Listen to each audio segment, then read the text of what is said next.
La colère de la France contre Alassane Ouattara, le président de la Côte d'Ivoire, est un sujet complexe qui trouve ses racines dans plusieurs événements récents et dans l'histoire des relations franco-ivoiriennes.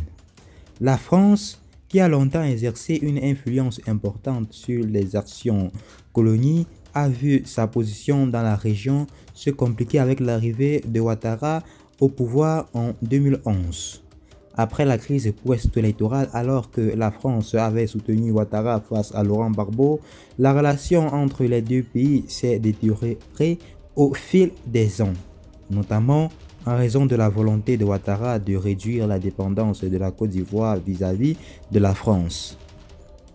L'un des principaux points de tension réside dans les décisions politiques de Ouattara qui visent à réorienter la Côte d'Ivoire vers de nouveaux partenaires économiques comme la Chine et à diminuer l'influence de l'ancienne puissance coloniale.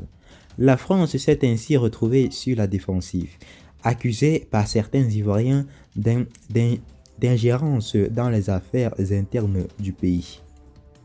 Le soutien de la France à des figures politiques ivoiriennes, notamment lors des élections, a aussi envenimé la situation. La France, qui prône une politique de démocratie et de respect des droits de l'homme, a également exprimé ses désaccords avec certains choix du gouvernement de Ouattara, notamment après la réélection contestée de ce dernier en 2020. En réponse, Alassane Ouattara a parfois dénoncé l'attitude de la France, la qualifiant d'hostile et de néocoloniale.